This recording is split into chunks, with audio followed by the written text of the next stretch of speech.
Next example, which contains B as the substring over A comma B. So here you have to draw the DFA that should contain the strings having the substring as B over the given inputs as A and B.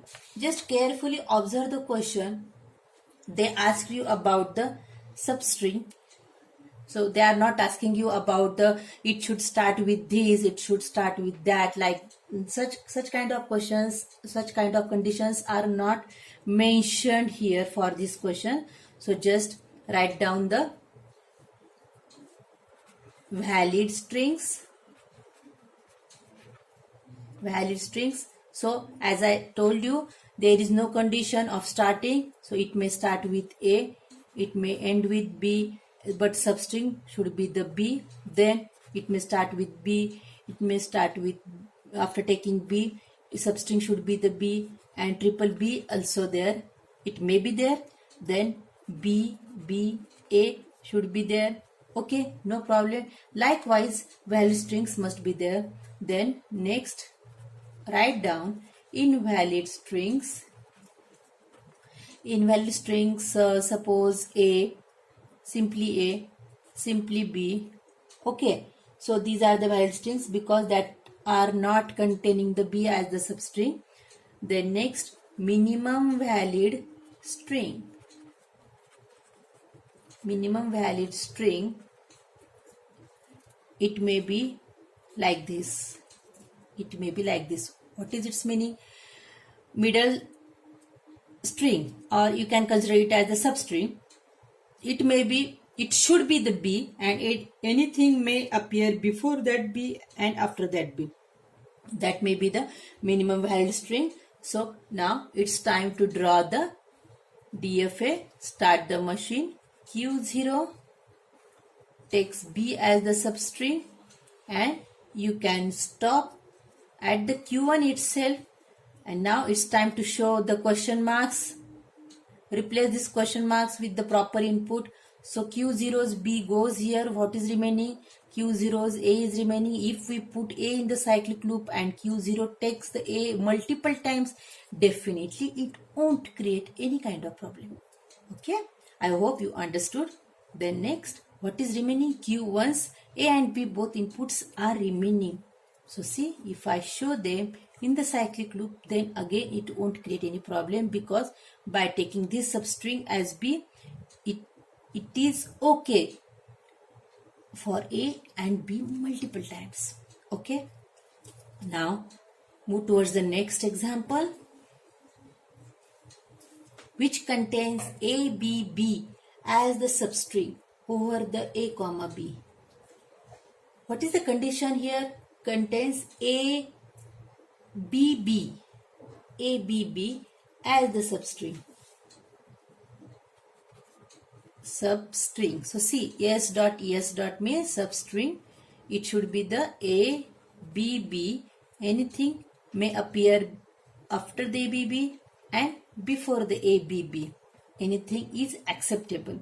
So instead of writing every time the valid strings and invalid strings, now it's time to write down the direct condition. Minimum valid string, I'm just written here. So see, substring is ABB. Draw Q0, Q1, Q2, Q3. See here, Q0, A, B, B. Okay, now minimum condition is satisfied. It may stop at the Q3, but DFE is not completed. Then what is remaining? If it starts with B like this, yes, it won't create any problem. If it starts with A, then again it won't create any problem, but it's our duty, it's our task to show, to fulfill every state for the given inputs. So Q0A goes to the Q1 and Q0's B goes to itself. then next A, B, B. So what is remaining for the Q1? Q1's A is remaining. If I put Q1's A here, then will it create any problem? Just think over it. See, A, just I started the machine. B, A, A, A. Suppose I take it twice. B, A, B, B. So if I take it twice, if I take it once, it will not break the chain. What is the chain? A, B, B is the chain. A, B, B. And they are asking about the substring. They are not asking about the starting. Okay. So it is valid. Next. Q1's A is satisfied, B is satisfied. What about the Q2? Q2's A is remaining.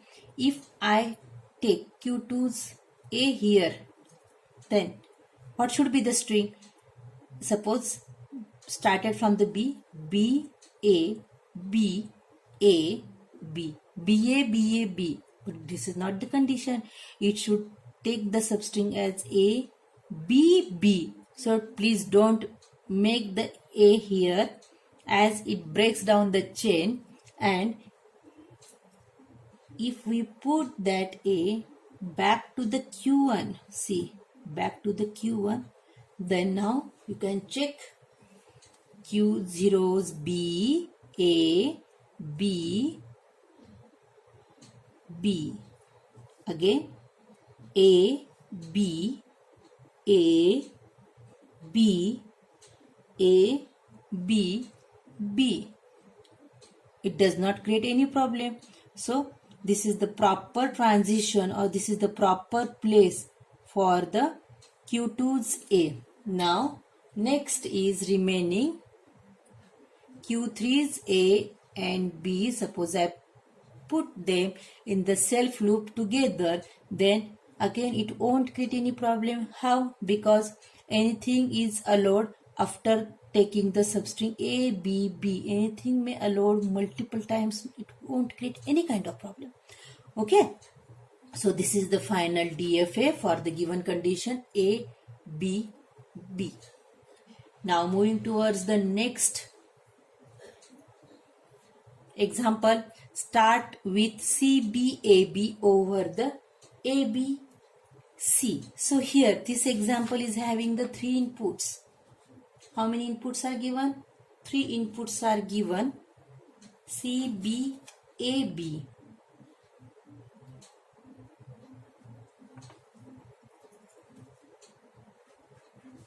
Starting should be the CBAB. Just instead of writing the invalid string and valid strings, just start drawing the DFA. Q0, Q1, Q2, Q3, C, B, A, B. Then next CBAB. Started with the CBAB. If it starts with the Q0's A, then definitely it will create the problem. So turn that A towards the Q error. Turn the B of the Q0 to the Q error, means it won't start with the A and B. It only starts with the C. Then what is remaining for the Q1? Q1's A and C 2 inputs are remaining. If we take that A and C in middle in the cyclic loop, then definitely it will break the starting of the DFA. It will break the chain. What is the chain? CBAB should be there. Starting should be like this. It is not a substring. It should be the starting. So if we put A comma C here, then definitely it will create the problem. Remove it and attach it to the Q error. Next, so 3 inputs are fulfilled for the Q1. For the Q0 also. Now next is time to check for the Q2. Q2's A goes to Q3. B and C comes here. If we again put here B and C, then it will create the problem. Then move it to the B and C to the Q error state. Q3 is AC. Q3 is AC. Again, move it towards the Q error. Why? Because again the same condition, it will violate the chain CBAB. Then now here we can stop, because by taking the minimum string that machine may stop. Okay, so after starting with CBAB, anything may appear, and that is from the Q0. That Q0 may take multiple times A, multiple times B, multiple times C for the CBAB. For the CBAB or after starting with CBAB. So this is the final DFA drawn for the given condition.